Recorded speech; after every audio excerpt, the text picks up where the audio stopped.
नाईकबुमवाडी तालुका फलटण येथील सौ अश्विनी प्रशांत खुसपे खडके यांनी 12 वर्ष विवाहानंतर सरळ सेवा परीक्षेमधून गाव कामगार तलाठीपदी निवड झाली आहे। त्यांच्याशी केलेली बातचीत। नमस्कार, मी राजकुमार गोपने। नमस्ते फलटण यूट्यूब चॅनल मध्ये मी आपलं स्वागत करतो। नाईकबुमवाडी तालुका फलटण येथील सौ अश्विनी प्रशांत खुसपे खडके यांची नुकतीच सरळ सेवा परीक्षेमधून गाव कामगार तलाठीपदी निवड झाली आहे। आपण त्यांच्याशी बातचीत करणार आहोत। मॅडम, आपलं खूप खूप स्वागत। धन्यवाद। नमस्कार। खरं तर 12 वर्षाच्या तुमच्या लग्नाला झाल्यानंतर तुम्ही खूप अभ्यास करून सरळ सेवेमधून तलाठीपदी तुमची निवड झाली आहे। तुमची पहिली प्रतिक्रिया? हा, खूप आनंद होतोय। एवढ्या वर्षांच्या प्रयत्नांना यश आलंय आणि सध्या तरी म्हणजे आनंदाचा क्षण आहे। त्यामुळे आम्ही कुटुंबीय सगळे हा क्षण एन्जॉय करतोय। काय नेमकं तुम्ही खरं तर एमपीएससीचा अभ्यास करत होता? हो, मी गेली 3 वर्षांपासून एमपीएससीचा अभ्यास करते आणि थोडंसं कसं आहे की फॅमिलीच्या रिस्पॉन्सिबिलिटी असल्यामुळे अभ्यासामध्ये सतत कंटिन्युटी मला ठेवता येत नाही। जसा मिळेल तसा अभ्यास मी करत आहे। मग त्या अभ्यासाचा फायदा निश्चितच मला या परीक्षेमध्ये झाला की तो अभ्यासाचा बेस पूर्ण झाल्यामुळे मी ही तलाठीची परीक्षा चांगल्या मार्कांनी उत्तीर्ण होऊ शकले आणि हे यश संपादन करू शकले। कसं नेमकं तुमचं शिक्षणाचं कसं आहे? नेमकं प्राथमिक असेल, माध्यमिक असेल, कुठं घेतो तुम्ही नेमकं? माझं माहेर वडूज आहे। वडूज तालुका खटाव, जिल्हा सातारा। माझं प्राथमिक शिक्षण जिल्हा परिषद शाळा वडूज येथे झालेलं आहे, 1ली ते 4थी पर्यंत। त्यानंतर 5वी ते 10वी पर्यंतचं शिक्षण मी हुतात्मा परशुराम विद्यालय वडूज या ठिकाणी झालेलं आहे माझं।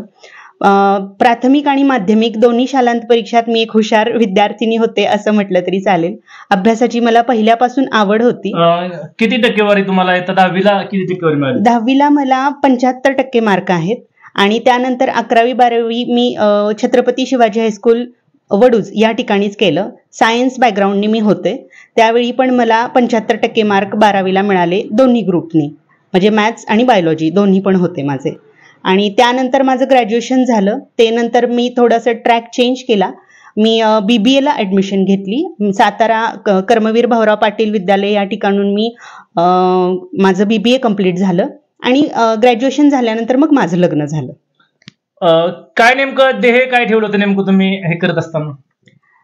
खरं सांगायचं तर ध्येय असं काही फिक्स नव्हतं माझं की एमपीएससीचा अभ्यास करायचा किंवा प्रशासकीय सेवेमध्ये जायचं। मला माझ्या मिस्टरांकडून ह्या गोष्टीसाठी पुश मिळाला की माझ्यातल्या चांगल्या क्वालिटीज माझ्यापेक्षा जास्त माझ्या मिस्टरांनी ओळखल्या आणि मग त्या अनुषंगाने त्यांनी मला तसं सांगितलं की तुझ्याकडे जेवढ्या क्वालिटी आहेत त्याचा वापर आपण प्रशासकीय सेवेसाठी का करू नये, म्हणजे एक अधिकारी होण्याची क्षमता असताना आपण पाठीमागं का राहायचं।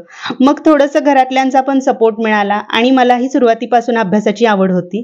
मग त्या अनुषंगाने मी प्रयत्न करत गेले आणि मग अभ्यास पूर्ण झाल्यानंतर आज हे यश मिळालं।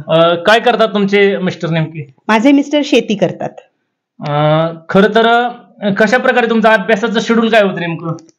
अभ्यासाचं शेड्यूल म्हणाल तर मला 2 जुळ्या मुली आहेत ऍक्च्युली, आणि मग त्यांचं सगळं सांभाळ करता करता मला दिवसातून हार्डली 4 ते 5 तास अभ्यासाला मिळायचे आणि मग जेवढा वेळ मिळायचा तो मी पूर्णपणे व्यवस्थित अभ्यास करायचे। म्हणजे माझं पहिल्यापासून हे सूत्र होतं की अभ्यास आपण 8 ते 10 तास करावा असं काही नाही।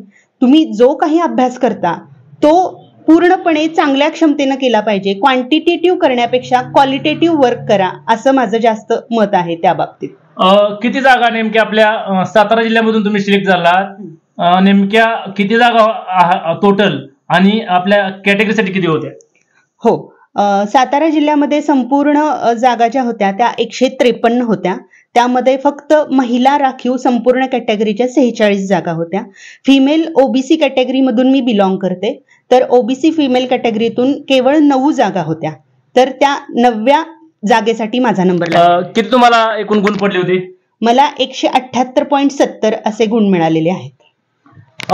नेमकं या व्यतिरिक्त तुमचा कशावरती अभ्यास सुरू आहे अजून नेमका? आता सध्या माझा फोकस जास्त कंबाईन वरती आहे येणाऱ्या, कारण येणारी ऍड ही बऱ्यापैकी मोठी असणार आहे आणि अभ्यासही त्या अनुषंगानं माझा चालू आहे. माझा फोकस कंबाईन वरतीच आहे की येणाऱ्या ह्याच्यामध्ये ह्याच्यापेक्षा एखादी मोठी पोस्ट आपण घेऊ शकतो. हे करत असताना तुम्ही काय क्लास वगैरे जॉईन केले होते का? नाही, मी कोणताही क्लास जॉईन केला नाही. मी पूर्णपणे सेल्फ स्टडी केलेला आहे, घरी राहूनच अभ्यास केलेला आहे. शिवजल सिटीमध्ये तुम्ही अभ्यास केला खरं तर? हो, निश्चितच मला हे सांगणं फार आनंदाचं वाटेल की बऱ्याच लोकांचं असं असतं की लायब्ररी लावा किंवा क्लास जॉईन करा तर अभ्यास चांगला होतो, पण असं काही नाही. माझ्या सुदैवाने म्हणाल तर शिवजल सिटी हे माझ्यासाठी वरदान ठरलेलं आहे. आमच्या नाईकबोमवाडी गावात सचिन भोसले यांनी शिवजल सिटीचा जो प्रोजेक्ट चालू केला तिथे 1000 घरांचा प्रकल्प आहे, तर तिथे खूप सारी घरं आहेत. तर त्यांनी प्रत्येक वेळी मला सपोर्ट केला की मॅडम तुम्हाला कुठेही अभ्यास करायचा असेल तर कोणतेही घर तुमच्यासाठी अवेलेबल आहे.